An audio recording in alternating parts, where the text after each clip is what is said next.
Race चाहे गाड़ियों की हो या ज़िंदगी की, जीतते वही लोग हैं जो सही समय पर गियर चेंज करते हैं। हेलो दोस्तों, नमस्कार। जीएस फिटनेस में आप सभी का दिल खोल कर स्वागत है। आज की इस श्रृंखला में हम लोग गुप्त साम्राज्य के बारे में समझेंगे। यहाँ से हर एक परीक्षा में क्वेश्चन पूछा जाता है। गुप्त साम्राज्य वेरी इम्पोर्टेंट टॉपिक है। चलिए हम लोग समझते हैं। गुप्त साम्राज्य का उदय तीसरी शताब्दी में हुआ था। किस शताब्दी में? तीसरी शताब्दी में हुआ था। इस तीसरी शताब्दी के अंत में प्रयाग के निकट कौशाम्बी में हुआ। तो कहाँ हुआ? कौशाम्बी में हुआ। किस शताब्दी में हुआ? तीसरी शताब्दी के अंत में प्रयाग के निकट कौशाम्बी में हुआ। गुप्त वंश का संस्थापक कौन था? श्रीगुप्त था। कौन था? श्रीगुप्त। इसका शासनकाल क्या था? 240 से 280 ईस्वी था। तो हम लोग इस पहले ही लाइन में 3 प्रश्न बन रहा है। किस शताब्दी के अंत में हुआ? तो तीसरी शताब्दी के अंत में हुआ। कहाँ हुआ? प्रयाग के निकट कौशाम्बी में हुआ। गुप्त साम्राज्य का विस्तार और गुप्त वंश का जो स्थापना किया था उसका नाम क्या था? श्रीगुप्त था। उसका शासन क्या था? 240 से 280 ईसा पूर्व। अगला पॉइंट है, श्रीगुप्त का उत्तराधिकारी घटोत्कच हुआ। कौन हुआ? घटोत्कच हुआ। तो अब 280 तक श्रीगुप्त थे। 280 के बाद घटोत्कच जब उत्तराधिकारी बन रहे हैं तो शासनकाल वही रहेगा। उससे आगे हो जाएगा 280 से 320। गुप्त वंश का महान सम्राट, इस पॉइंट में स्टार लगा लीजिए। गुप्त वंश का महान सम्राट चंद्रगुप्त प्रथम था।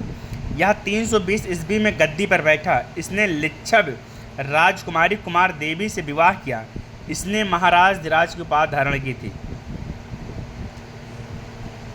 तो गुप्त साम्राज्य की स्थापना किसने किया? श्रीगुप्त ने किया। इसका उत्तराधिकारी घटोत्कच हुआ। लेकिन जो सबसे महान सम्राट हुआ वह चंद्रगुप्त प्रथम था, जो आप सभी लोग जानते हैं। यह 320 ईस्वी में गद्दी पर बैठा और इसने लिच्छव राजकुमारी कुमार देवी से विवाह किया और इसने महाराज धीराज की उपाधि धारण की। प्रश्न पूछा जाएगा कि महाराज धीराज की उपाधि किसने धारण की? तो चंद्रगुप्त प्रथम ने उपाधि धारण किया था। गुप्त संवत 319 से 320 ईस्वी की शुरुआत चंद्रगुप्त प्रथम ने की। चंद्रगुप्त का उत्तराधिकारी समुद्रगुप्त हुआ। कौन हुआ? श्रीगुप्त का उत्तराधिकारी घटोत्कच हुआ और चंद्रगुप्त का उत्तराधिकारी समुद्रगुप्त हुआ। जो 335 ईस्वी में राजगद्दी पर बैठा, इसने आर्यावर्त के 9 शासकों, कितने शासक? 9 शासक और दक्षिणावर्त के 12 शासक को पराजित किया। इन्हीं विजयों के कारण इसे भारत का नेपोलियन इससे ने अश्वमेध कर्ता, विक्रमक एवं परम भागवत की उपाधि धारण की। इसे कविराज भी कहा जाता है। तो समुद्रगुप्त चंद्रगुप्त का प्रथम उत्तराधिकारी हो रहा है और यह जो है 335 में गद्दी पर बैठ रहा है और आर्यावर्त के 9 शासक और दक्षिणावर्त के 12 शासक को पराजित किया। इसी विजय कारण इसे भारत का नेपोलियन कहा जाता है। तो भारत का नेपोलियन कौन हुआ? समुद्रगुप्त हुआ। इसने उपाधि कौन कौन सी धारण की? अश्वमेधकर्ता की, विक्रमंक की एवं परम भागवत की उपाधि धारण की और इसे कविराज भी कहा जाता है। चलिए,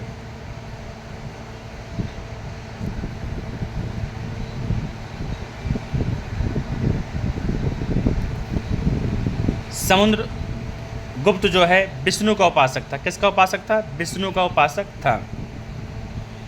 समुद्रगुप्त संगीत प्रेमी था। किसका प्रेमी था? संगीत इसे बहुत पसंद था। ऐसा अनुमान उसके सिक्कों पर उसे बीड़ा वादन करते हुए दिखाए जाने से लगाया गया है। उसका जो सिक्का था उसे बीड़ा वादन करते हुए दिखाया गया है। समुद्रगुप्त का दरबारी कवि कौन था? तो समुद्रगुप्त का दरबारी कवि हरिसेन था, जिसने इलाहाबाद प्रशस्त लेख की रचना की। ये लाइन इंपॉर्टेंट है।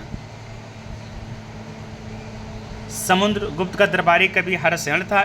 इसने इलाहाबाद प्रशस्त लेख की रचना की। नोट करके लिख लीजिए कॉपी में। परम भागवत की उपाधि धारण करने वाला प्रथम गुप्त शासक कौन था? समुद्रगुप्त था। कौन था? समुद्रगुप्त था। अगला पॉइंट है, चंद्रगुप्त का उत्तराधिकारी चंद्रगुप्त द्वितीय हुआ, जो 380 ईस्वी में राजगद्दी पर बैठा। चंद्रगुप्त द्वितीय के शासनकाल में चीनी बौद्ध यात्री फाहियान भारत आया। तो फाहियान किसके शासनकाल में आया? चंद्रगुप्त द्वितीय के शासनकाल में। नोट कर लो, स्टार लगा लो इस पर। शकों पर विजय के उपलक्ष्य में चंद्रगुप्त द्वितीय ने चांदी के सिक्के चलवाए। किसके सिक्के? चांदी के सिक्के चलवाए।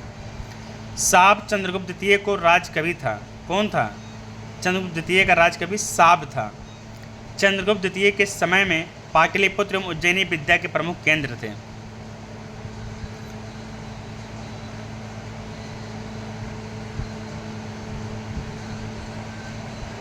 अनुश्रुति के अनुसार चंद्रगुप्त द्वितीय के दरबार में 9 विद्वानों की एक मंडली निवास करती थी, जिसे नवरत्न कहा गया है। महाकवि कालिदास संभवतः इसमें सबसे आगे थे। कालिदास के अतिरिक्त इसमें धन्वंतरी, छपड़क, ये क्या थे? ज्योतिष के विद्वान थे। प्रश्न आता है मिलान करने के लिए कि कौन सा किससे संबंधित है, तो कालिदास आगे थे, उसके बाद धन्वंतरी और छपड़क जो थे ज्योतिष के विद्वान थे। अमर सिंह कोशकार थे। अमर सिंह क्या थे? कोशकार थे। शंख क्या थे? वास्तुकार। शंख वास्तुकार थे। बैताल भट्ट और घटकरपर और बारामिहिर ये खगोल विज्ञानी थे। और वर्रुज जैसे विद्वान इनके नवरत्नों की शोभा बढ़ाते थे। किसके दरबार की शोभा बढ़ाते थे? चंद्रगुप्त द्वितीय के दरबार में ये सब शान थे। नवरत्नों की शान थे ये लोग। तो पेपर में आता है कि संघ का क्या प्रभार था, तो वास्तुकार थे। कोशकार कौन था? अमर सिंह थे। अगला पॉइंट है चंद्रगुप्त द्वितीय का संत विग्रहक सचिव वीरसेन स्योमतालंबी था, जिसने शिव की पूजा के लिए उदयगिरि पहाड़ी पर एक गुफा का निर्माण करवाया था। वीरसेन व्याकरण, न्याय, मीमांसा एवं शब्द का प्रकांड पंडित तथा एक कवि भी था। वीरसेन व्याकरण, न्याय, मीमांसा एवं शब्द का प्रकांड पंडित तथा एक कवि भी था। चंद्रगुप्त द्वितीय का उत्तराधिकारी कुमार गुप्त हुआ। चंद्रगुप्त द्वितीय का उत्तराधिकारी कुमार गुप्त हुआ, और कुमार गुप्त को ही गोविंद गुप्त भी कहते हैं। इसका कार्यकाल 415-454 था।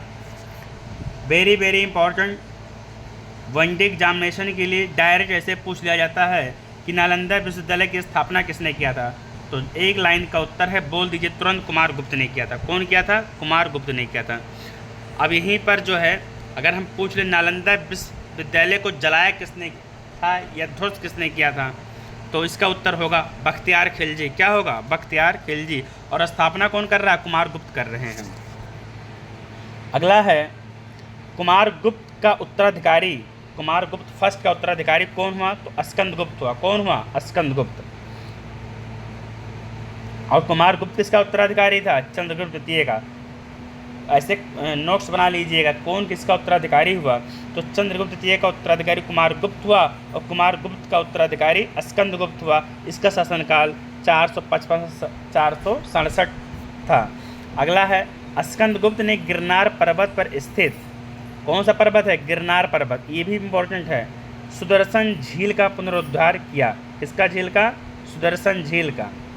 अगर सुदर्शन झील है कहाँ? यह जो है गुजरात में है। सुदर्शन झील कहाँ है? गुजरात में। स्कंदगुप्त ने प्रणदत्त को सौराष्ट्र का गवर्नर नियुक्त किया। अगला पॉइंट है स्कंदगुप्त के शासनकाल में ही हुड़ों का आक्रमण शुरू हो गया। अंतिम गुप्त शासक विष्णुगुप्त था। अंतिम गुप्त शासक विष्णुगुप्त था। गुप्त साम्राज्य की सबसे बड़ी प्रादेशिक इकाई देश थी। क्या थी? देश थी, जिसके शासक को गोपना कहा जाता था। एक दूसरी प्रादेशिक इकाई भुक्त थी, जिसके शासक उपरिक कहलाते थे। क्या कहलाते थे? उपरिक। नोट कर लीजिए, सिविल के लिए एक लाइन बहुत इंपॉर्टेंट है। गुप्त साम्राज्य की सबसे बड़ी प्रादेशिक इकाई देश थी। क्या थी? देश थी, जिसके शासक को गोपना कहा जाता था। क्या कहा जाता था? गोपना। एक दूसरी प्रादेशिक इकाई भुक्त थी, जिसके शासक उपरिक कहलाते थे। तो सबसे बड़ी प्रादेशिक इकाई देश थी, उसके शासक गोपना कहा जाता था, और जो दूसरी इकाई थी उसे भुक्त थी और उसके शासक को उपरिक कहलाते थे। अगला है भुक्ति के नीचे विषय नामक प्रशासनिक इकाई होती थी जिसके प्रमुख विषय पद कहलाते थे। पुलिस विभाग के साधारण कर्मचारियों को चाट एवं भाट कहा जाता था। पुलिस विभाग का मुख्य अधिकारी दंडपाशिक कहलाता था। अगला है, प्रशासन की सबसे छोटी इकाई ग्राम थी। क्या थी? ग्राम थी। ग्राम का प्रशासन ग्राम सभा द्वारा संचालित होता था। ग्राम सभा का मुखिया ग्रामीक कहलाता था। क्या कहलाता था? ग्रामीक। एवं अन्य सदस्य महत्तर कहलाते थे। क्या कहलाते थे? महत्तर कहलाते थे। ग्राम समूहों की छोटी इकाई को पेट कहा जाता था। क्या कहा जाता था? पेट।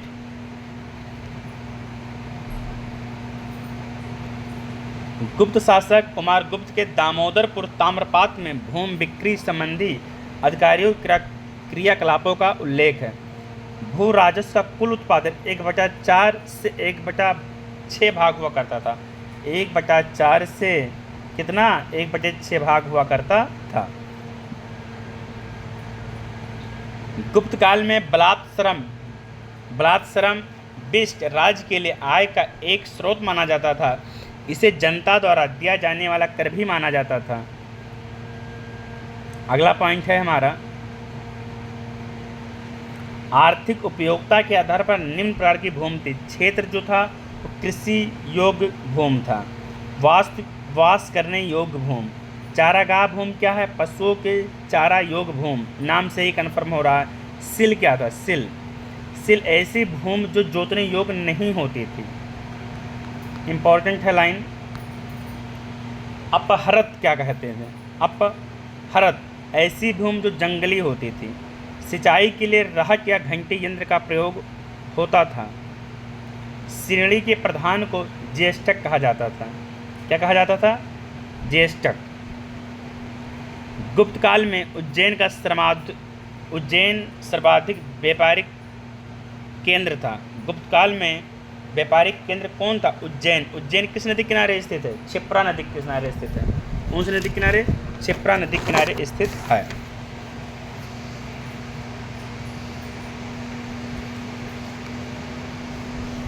इसके बाद ये सब पॉइंट नोट कर लीजिएगा, एक भी पॉइंट छोड़ने योग्य नहीं है। इसी में जो है थोड़ा सा आप समझ लीजिए, सुन लीजिए ध्यान से। गुप्तकालीन में प्रसिद्ध मंदिर का भी वर्णन मिलता है। तो जो विष्णु मंदिर था वह जबलपुर मध्य प्रदेश में था। कहाँ पर? जबलपुर मध्य प्रदेश में। शिव मंदिर मध्य प्रदेश में ये भी था। पार्वती मंदिर ये भी मध्य प्रदेश में।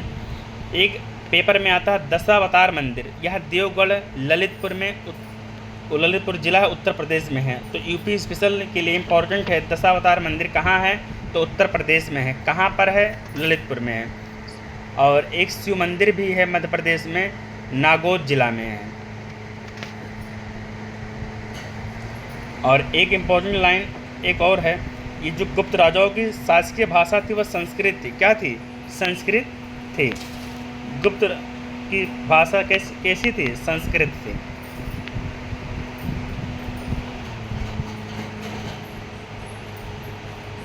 गुप्त राजाओं ने सर्वाधिक स्वर्ण मुद्राएं जारी की। इनकी स्वर्ण मुद्राओं को अब लेखा में दिनार कहा जाता है। क्या कहा जाता है? दिनार।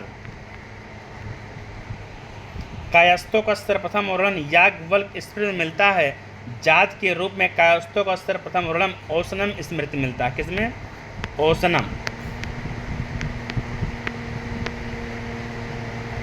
औसनम स्मृति में मिलता है। जात के रूप में कायस्थों का सर्वप्रथम वर्णन औसनम स्मृति मिलता है। विंध्य जंगल में सवर जात के लोग अपने देवताओं को मनुष्य का मांस चढ़ाते थे। क्या चढ़ाते थे? मनुष्य का मांस।